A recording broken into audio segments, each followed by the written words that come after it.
1 a.m. The phone shattered the silence like glass hitting concrete. A police officer's voice cut through the darkness. "Ma'am, we found a boy under the Riverside Bridge. He's soaking wet, trembling uncontrollably, and clutching a white envelope like his life depends on it." My blood turned to ice. "That boy, that's my grandson," the officer continued. "He keeps repeating the same 3 words over and over. She made me. Ma'am, whatever happened tonight, this child has seen something that's broken him." But what was inside that envelope would tear my family apart and set the stage for a revenge battle no one saw coming. If you're ready for a story that will keep you on the edge of your seat, hit that subscribe button right now. And tell us in the comments, where in the world are you watching from? Let's build this community together. My name is Margaret, and I'm telling you this story because someone needs to know the truth about what happened to my family. You see, my daughter Sarah remarried 2 years ago. First, I was happy for her. After her divorce, she deserved love again. But her new husband, David, he's different. Cold. Kind of man who measures his words like a pharmacist measures poison. My grandson Tommy, he's only 8 years old and he used to light up every room he entered. But ever since David came into the picture, that light started dimming. The boy who once ran to me with arms wide open suddenly became quiet, withdrawn. Our weekly sleepovers turned into monthly visits, then barely anything at all. Sarah would make excuses. David thinks Tommy needs more structure at home. David believes family time should be just the 3 of them. David, David, David. It was always about what David thought, what David wanted. I should have fought harder. I should have demanded to see my grandson more. But I trusted my daughter. I trusted that she was protecting him, nurturing him, giving him the love and security every child deserves. I thought he was safe. I thought they were giving him love. I was so wrong. 23 minutes. That's how long it took for the police cruiser to pull into my driveway that night. 23 minutes of pacing my kitchen floor, clutching my bathrobe, praying to God that my grandson was okay. But nothing, absolutely nothing, could have prepared me for what I saw when Officer Martinez opened that car door. Tommy stepped out like a ghost. His Spider-Man pajamas were soaked through, clinging to his tiny frame like wet leaves. Water dripped from his dark hair onto my driveway, each drop echoing in the silence. But it wasn't just rainwater. His face was streaked with tears that hadn't stopped falling. "Tommy," I whispered, dropping to my knees on the cold concrete. "Baby, what happened?" He looked at me with eyes that belonged on a much older person. Eyes that had seen too much, felt too much.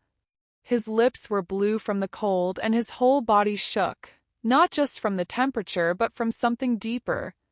Something that made my grandmother's heart crack right down the middle. Officer Martinez cleared his throat. "Ma'am, we found him around midnight under the Riverside Bridge. He was sitting in the mud, completely soaked. When we approached, he wouldn't speak to us at first. Just kept clutching that envelope and rocking back and forth. That's when I noticed it, a manila envelope pressed against Tommy's chest like a lifeline.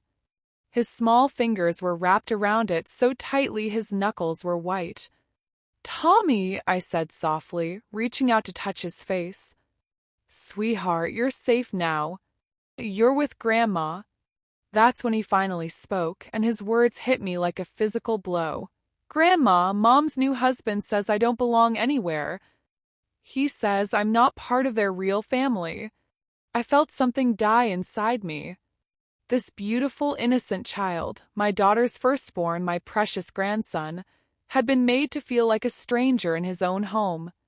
Officer Martinez continued his report, but I barely heard him. Something about Tommy walking 6 miles in the rain. Something about him hiding under that bridge for hours, too afraid to go home, too scared to call me. My 8-year-old grandson had chosen to sleep in the mud rather than face another night in that house. "The envelope, ma'am," Officer Martinez said gently.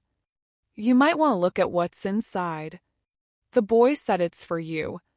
With trembling hands, I helped Tommy inside and wrapped him in my warmest blanket.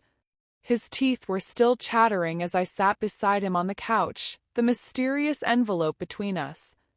Can Grandma look inside, baby? I asked. He nodded, but I could see fresh tears starting to form. Whatever was in that envelope, it had taken tremendous courage for him to bring it to me. I opened it carefully, and what I found inside made my breath catch in my throat. The first thing I pulled out was a drawing, one of those pictures that only an 8-year-old can create, with stick figures and crayon colors outside the lines. But this wasn't a happy family portrait. This was Tommy's reality, drawn in heartbreaking detail. There was Sarah, there was David, and there was a house with a big red X over it. Off to the side, separated by what looked like a river of blue crayon, was another house with a heart drawn on it. Above that house, Tommy had written in his careful second-grade handwriting, "Grandma's house where I belong." But that wasn't all. There were more drawings, pictures of Tommy sitting alone at a dinner table while two figures ate together in another room. A drawing of a boy sleeping on the floor while a bed remained empty. Pictures that told a story no child should ever have to live. And then I found the letters. 3 of them, written on lined paper torn from a school notebook. The first one made me cry. Dear Grandma, David says I eat too much food and cost too much money. He says Mom was happier before she had me. Can I come live with you?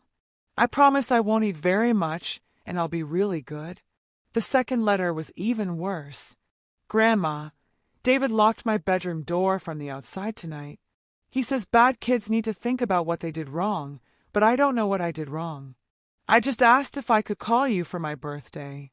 Mom cried, but she didn't unlock the door. I had to go to the bathroom in my trash can, and I'm really sorry.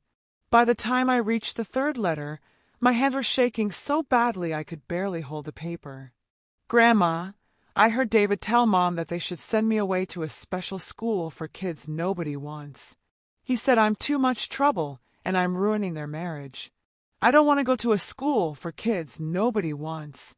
I want to live with you. You make me feel like I matter. Tonight I'm going to walk to your house, but I don't remember the way in the dark. If something happens to me, please know I love you more than all the stars in the sky. That last letter was dated yesterday. Tommy had been planning this escape for weeks, maybe months. This wasn't a child's tantrum or a moment of rebellion. This was a desperate boy making a desperate choice because the adults who were supposed to protect him had failed him completely. I looked at my grandson, wrapped in my blanket, still shivering despite the warmth of my house. His eyes were fixed on me, waiting for my reaction, terrified that even his own grandmother might reject him. "Tommy," I whispered, pulling him into my arms. "You do belong somewhere. You belong with me.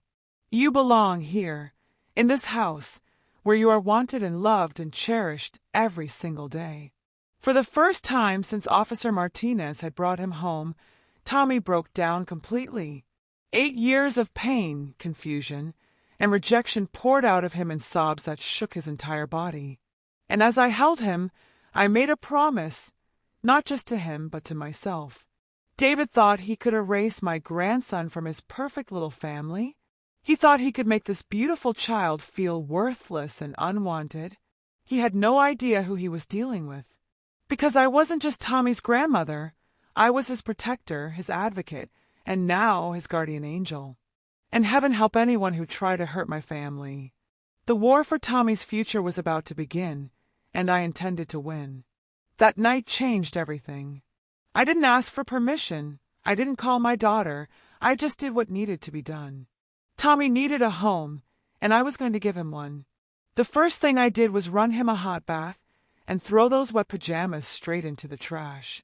While he soaked in bubbles for the first time in who knows how long, I called my neighbor Janet. "I need you to go to the store right now," I told her. "Buy everything an 8-year-old boy needs. Clothes, shoes, a warm coat. I don't care what it costs." When Tommy came out of the bathroom wrapped in my biggest towel, There were shopping bags waiting for him, new jeans that actually fit, a soft hoodie in his favorite color blue, sneakers that weren't falling apart. For 20 minutes, we had an impromptu fashion show in my living room, and for the first time in months, I heard my grandson laugh. But the real moment came at dinner. I made his favorite, mac and cheese with cut-up hot dogs, and set a full plate in front of him. Tommy just stared at it. "Grandma," he whispered, "David says I can only eat after he and Mom are finished, and only if there's enough left over." My heart shattered all over again. "Tommy, baby, in this house, you eat when you're hungry. You eat until you're full, and there will always be enough." He took one small bite, then another, and then he ate like he hadn't seen food in days. Maybe he hadn't. By Friday, I had him enrolled at Lincoln Elementary, 3 miles from my house. I told them everything. Well, almost everything. Enough to make sure they'd keep an eye on my boy. His new teacher, Mrs. Peterson, promised to call me if anyone came asking questions. Within 2 weeks, the transformation was remarkable. Tommy started sleeping through the night instead of waking up screaming from nightmares. He began leaving his bedroom door open because he didn't fear being locked in anymore. Most importantly, he started calling my house home. "Grandma, can we paint my room blue?" he asked one Saturday morning. "I want it to look like home." "It is home, sweetheart," I told him. "This is your home now." But even as Tommy healed, I felt a storm brewing. My daughter hadn't called, not once. No frantic phone calls asking where her son was. No police reports filed for a missing child. The silence was deafening, and it told me everything I needed to know about how little they valued Tommy. Still, I knew they'd come eventually. David was the type of man who couldn't stand losing control, and taking Tommy away from him was the ultimate act of defiance. I kept my phone close, checked the locks twice every night, and watched the street for any unfamiliar cars. Because I knew that the real battle hadn't started yet. This peaceful time with Tommy, this was just the calm before the storm. 3 weeks. That's how long it took them to come for him. It was a Tuesday afternoon. Tommy was in the backyard building a fort with cardboard boxes, actually playing like a normal child for the first time in months. I was watching him through the kitchen window, smiling at the sound of his laughter, when I heard it. 3 sharp knocks that made my blood run cold. I opened the door to find a man in an expensive suit holding a leather briefcase. Behind him stood my daughter Sarah and David, both looking like they'd rather be anywhere else. "Mrs. Margaret Chen?" the man asked, though he clearly already knew the answer. "I'm Attorney Williams. I represent Mr. and Mrs. David Harrison in a matter concerning the unlawful removal of their minor child." My heart started pounding, but I kept my voice steady. "Unlawful removal? That child walked 6 miles in the rain to escape that house." David stepped forward, his face cold as stone. "She kidnapped our son," he said, pointing at me like I was some common criminal. "We're here to take Tommy home where he belongs. Where he belongs." I couldn't keep the fury out of my voice. "You mean the place where you locked him in his room and told him he wasn't part of your real family?" Attorney Williams cleared his throat and pulled out a thick stack of papers. "Ma'am, I have a court order here requiring you to immediately surrender the child. Failure to comply constitutes custodial interference, which is a felony." That's when I heard it, a small gasp from behind me. I turned to see Tommy standing in the doorway, still holding a piece of cardboard from his fort. His face had gone completely white, and his hands started shaking the moment he saw David. "Tommy!" Sarah called out, trying to sound like the loving mother she used to be. "Honey, we've come to take you home. We've missed you so much." But Tommy didn't run to his mother. Instead, he took 3 steps backward, bumping into me. I felt his small hand grab the back of my sweater, and I could feel him trembling against my legs. "I don't want to go," he whispered, so quietly I almost couldn't hear him. David's expression hardened. "Tommy, get your things. We're leaving. Now." "No." The word came out stronger this time. Tommy moved to my side and reached into his pocket, pulling out that same manila envelope, now wrinkled and worn from being carried everywhere. He clutched it against his chest like armor. "What's in the envelope, Tommy?" Sarah asked, and for a split second, I heard genuine concern in her voice. Tommy looked up at me, his eyes asking for permission. I nodded. "It's the truth," he said, his 8-year-old voice cutting through the tension like a blade. "It's pictures of what really happens in your house." David's face went pale. "Give me that envelope right now, young man." "No." Tommy held it tighter. "Grandma says the truth can't hurt you if you didn't do anything wrong." Attorney Williams was getting impatient. "Ma'am, I need you to step aside and allow the child to come with his legal guardians. The court order is very clear." I looked down at Tommy, saw the terror in his eyes, and made my decision. I stepped in front of my grandson, blocking the doorway with my body. "Not until the truth comes out," I said, meeting David's eyes with every ounce of defiance I could muster. "Not until someone in authority sees what's in that envelope and hears this child's story." "You're making a mistake," David said, his voice low and threatening. "A very big mistake." "The only mistake," I replied, "was trusting you to take care of my grandson in the first place." Attorney Williams sighed and put the papers back in his briefcase. "Mrs. Chun will be back with the police. When we return, the child will be coming with us, whether you cooperate or not." As they walked away, I closed the door and locked it. Tommy was still clutching that envelope, still shaking. "Grandma," he whispered, "what if they make me go back?" I knelt down and took his face in my hands. "Tommy, I promise you, I will fight for you with everything I have. But we're going to need help. Tomorrow, we're going to tell your story to someone who can make sure you're safe. Because one thing was crystal clear, this wasn't over. Not by a long shot. If David and Sarah wanted a war over my grandson's future, they were about to get one. The emergency custody hearing was scheduled for Thursday morning at 9 o'clock. I sat in that sterile courtroom holding Tommy's hand, watching him fidget with the envelope that had become his constant companion. Across the aisle, David and Sarah sat with their high-powered attorney, whispering among themselves like they'd already won. Judge Martinez, a woman in her 60s with kind eyes but a no-nonsense demeanor, called the court to order. "This is an emergency hearing regarding the custody of Thomas Harrison, age 8.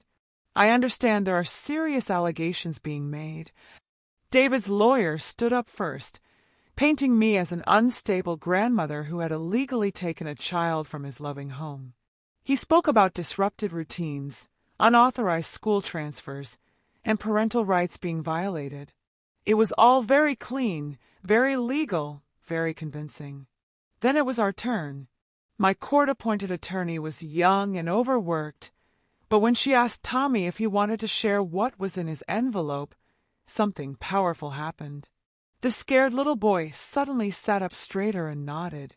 "Your Honor," Tommy said in his small but clear voice, "I drew pictures of what happens in my mom's house." Judge Martinez leaned forward. "Would you like to show me these pictures, Tommy?" With trembling hands, Tommy opened the envelope and pulled out the first drawing. Even from where I sat, I could see the crayon marks, bold, angry strokes of black and red. The bailiff brought the drawing to Judge Martinez.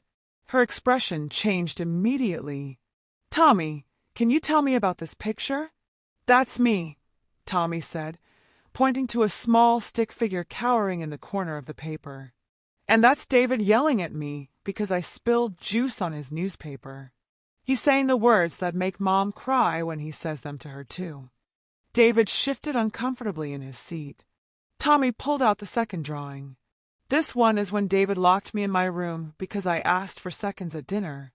He said growing boys in other families get seconds, but boys who aren't really wanted should be grateful for firsts."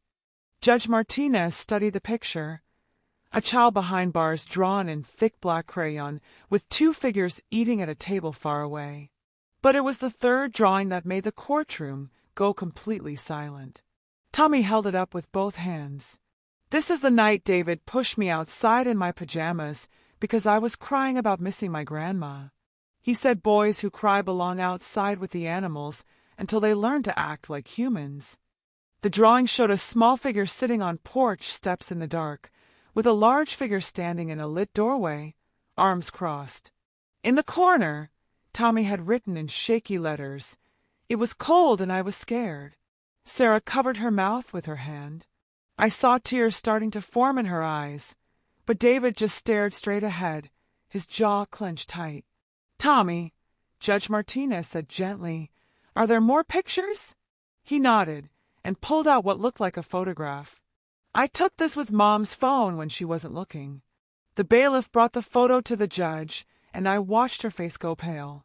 She held it closer, studying it carefully, then looked directly at David. "Mr. Harrison, can you explain why this child appears to be sleeping on a concrete floor?" David's lawyer whispered something to him, but David pushed him away. He was being punished. Sometimes children need to learn that actions have consequences. And what action required an 8-year-old to sleep on a basement floor? Judge Martinez asked, her voice getting colder. Tommy answered before David could. "I asked if I could call Grandma on my birthday. That was my action." The final item in the envelope wasn't a drawing or a photo. It was a piece of notebook paper with a list written in Tommy's careful handwriting. The bailiff handed it to Judge Martinez, and as she read it aloud, my heart broke all over again. "Things David says to me," she read. "Number 1, you're not my real son and never will be. Number 2, your mom was prettier before she had you. Number 3, if I could send you back where you came from, I would. Number 4, you eat too much, cost too much, and complain too much. Number 5, nobody would miss you if you disappeared." The courtroom was dead silent. Even David's lawyer was staring at his client in shock. Judge Martinez set the paper down and looked directly at Tommy. "Son, did Mr. Harrison say all of these things to you?" Tommy nodded.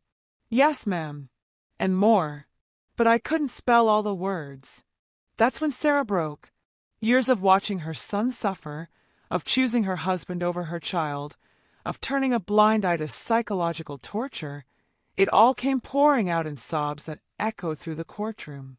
Judge Martinez didn't need to hear another word. She looked at David with the kind of disgust usually reserved for the worst criminals. "Mr. Harrison, in 30 years on this bench, I have rarely seen such clear evidence of emotional abuse and psychological cruelty toward a child. The systematic degradation of this boy's self-worth in your home is unconscionable." She turned to Tommy, her voice gentle again. "Tommy, you were very brave to save all of this evidence and share it with us today. You did nothing wrong, and you deserve to feel safe and loved." Then she looked at me. "Mrs. Chun, emergency custody is granted to you immediately. This child will remain in your care while we determine permanent arrangements." David shot to his feet. "This is ridiculous. He's not even." "Not even what, Mr. Harrison?" Judge Martinez interrupted. "Not even human. Because that's exactly how you've been treating him." As we left the courtroom that day, Tommy slipped his hand into mine and whispered, "Grandma, does this mean I really get to stay home?" "Yes, baby," I told him. "You're home for good." But as we walked past David in the hallway, I saw something in his eyes that told me this victory had come at a price. Men like him don't lose gracefully, and they don't forget. The real battle was just beginning. Judge Martinez didn't just grant me custody that day. She ordered a full investigation into David and Sarah's home. Within hours, Child Protective Services was at their door, and by evening, the local news had picked up the story. "Local grandmother fights abusive stepfather in custody battle" ran as the headline on Channel 7 News. They didn't show Tommy's face, of course, but they showed enough. The courthouse steps, the manila envelope, and most damaging of all, they interviewed Mrs. Peterson, Tommy's new teacher.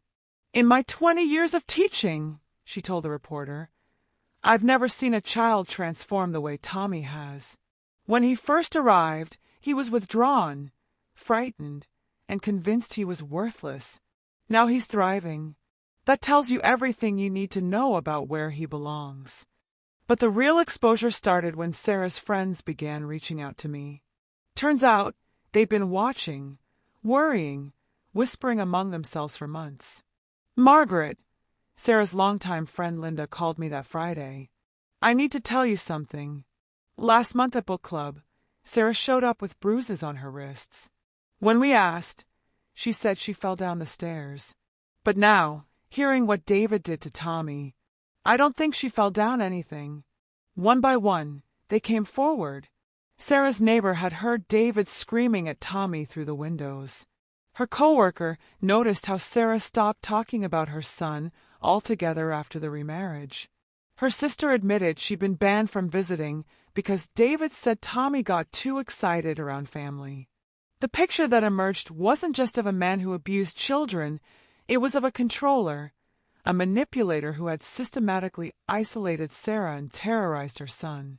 By Monday, David couldn't show his face at work without people staring. His boss called me personally to apologize, saying if he'd known what kind of man David really was, he never would have promoted him to manage the youth baseball league. The youth baseball league. David had been coaching 8-year-old boys while emotionally destroying my grandson at home. The irony was sickening. Parents started pulling their children from David's team. The school board removed him from the volunteer list. Even their church, the very place where David had presented himself as a family man, asked them to find a new congregation. Sarah tried to reach out to me once during those first weeks. She showed up at my door looking broken, defeated. "Mom," she whispered, and hearing her call me that after months of distance nearly broke my resolve. I didn't know it had gotten that bad. I swear I didn't know. "You knew enough," I told her, though it hurt to say it. "You knew enough when your son stopped smiling. You knew enough when he stopped asking to call me. You knew enough when he started having nightmares every night." David said it was normal adjustment issues. He said boys needed firm guidance to become men. "Sarah, your son was sleeping on a basement floor for asking to call his grandmother on his birthday. What part of that sounds like normal adjustment?" She had no answer, because there was no answer that could justify what they'd put Tommy through. The final blow came when the court released its findings. Judge Martinez's report was scathing, and because it was a matter of public record, every detail became public knowledge. David's emotional abuse was laid out in clinical, devastating detail. Sarah's failure to protect her child was documented with precision. Their landlord gave them 30 days' notice. David's professional reputation was destroyed.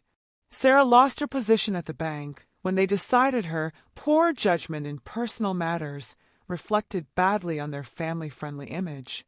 But here's the thing about real revenge. It's not about destroying people for the sake of destruction. It's about consequences. It's about justice. It's about making sure the truth comes out so other children don't suffer the same way. I didn't have to do anything vengeful or violent.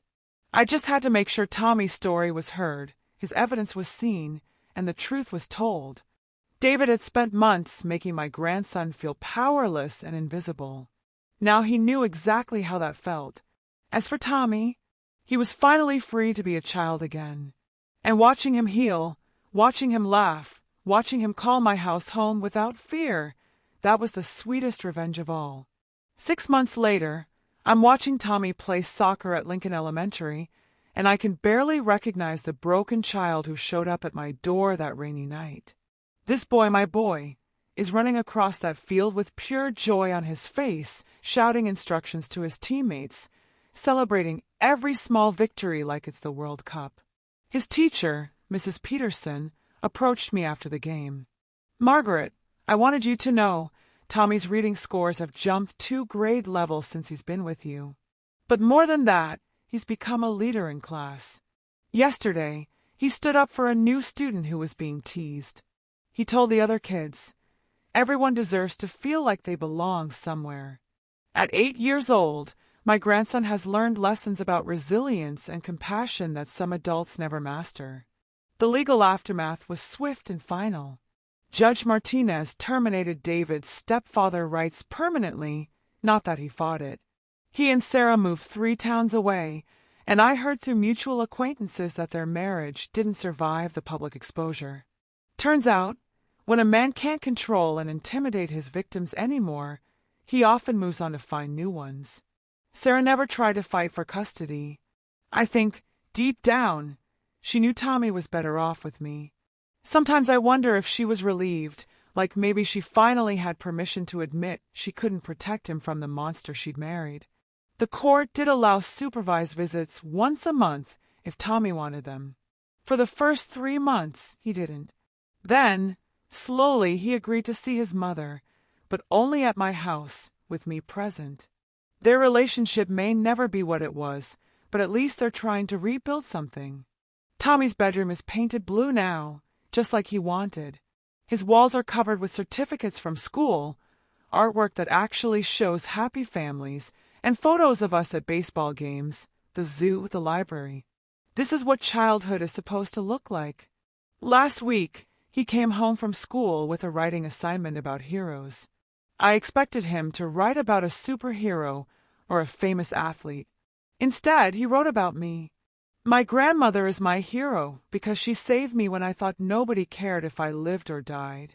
She taught me that kids should be wanted and loved, not till they don't belong. She fought for me when I was too little to fight for myself. Now I live in her house where I matter every day. I cried reading that. Not tears of sadness, but tears of pride and overwhelming gratitude. You see, David and Sarah thought they could throw Tommy away like he was garbage, like he was something broken that couldn't be fixed, something unwanted that didn't deserve space in their perfect little life. But here's what they never understood. Tommy wasn't broken. He was just a little boy who needed someone to believe in him, to fight for him, to show him that he had value simply because he existed. They tried to throw him away, but he turned out to be the best gift of my life. He gave me purpose in my golden years. He filled my empty house with laughter again. He reminded me what unconditional love looks like, and he taught me that sometimes the most important battles are the ones we fight for people who can't fight for themselves. Every morning when Tommy runs downstairs for breakfast, calling out, "Good morning, Grandma," with genuine happiness in his voice, I'm reminded that justice isn't always about punishment. Sometimes it's simply about making sure love wins over cruelty, and that good people step up when children need them most. Tommy is safe now. Tommy is loved now. Tommy is home now. And that's the only ending that ever mattered. Tommy's story taught me something profound about what family really means. Sometimes, family isn't the people who share your blood. It's the people who fight for you when no one else will. It's the people who see your worth when others try to convince you that you're worthless. It's the people who open their doors and their hearts when you have nowhere else to turn. David and Sarah were Tommy's biological family, but they failed him in every way that mattered. They had the legal right to call him son and stepson, but they never earned the privilege of being his true family. Real family doesn't lock children in rooms for asking to call their grandmother. Real family doesn't make children sleep on concrete floors as punishment for wanting connection. Real family doesn't tell children they're unwanted, unloved, or better off invisible. Real family protects. Real family nurtures. Real family fights battles that seem impossible because a child in their care is worth every sacrifice, every sleepless night, every legal fee, and every moment of uncertainty. But I want to ask you something, and I want you to really think about your answer. If your child or grandchild came to you soaking wet in the middle of the night, clutching evidence of abuse and begging you for safety, would you have the courage to fight the system? Would you risk everything? Legal consequences, family relationships, social pressure, to protect them? Or would you give them back to their parents because it's easier, because it's legal, because it's not your place to interfere? Because here's the uncomfortable truth. There are children right now, tonight, sleeping in homes where they don't feel safe. There are little ones being told their burdens, mistakes, problems to be solved. And sometimes, the only thing standing between those children and a lifetime of damage is one adult who's willing to say, "Not on my watch." Tommy's envelope full of drawings and heartbreaking letters exists in homes across this country. The question is, when those envelopes are opened, will there be adults brave enough to act on what they see? If this story moved you, if it made you think, if it reminded you why protecting children should always come first, then hit that like button. Share this video with someone who needs to hear Tommy's story. And subscribe to this channel because these are the stories that need to be told. Stories about ordinary people doing extraordinary things when children need them most. Next time, we're diving into a story that proves karma has perfect timing. A cheating groom thinks he's gotten away with the perfect deception until the maid of honor steps up to the microphone at his wedding reception, and she's holding receipts. Trust me, you won't want to miss what happens when the truth comes out in front of 300 wedding guests. Until then, remember, be the adult you needed when you were a child. Because somewhere out there, a little one is waiting for their hero to show up.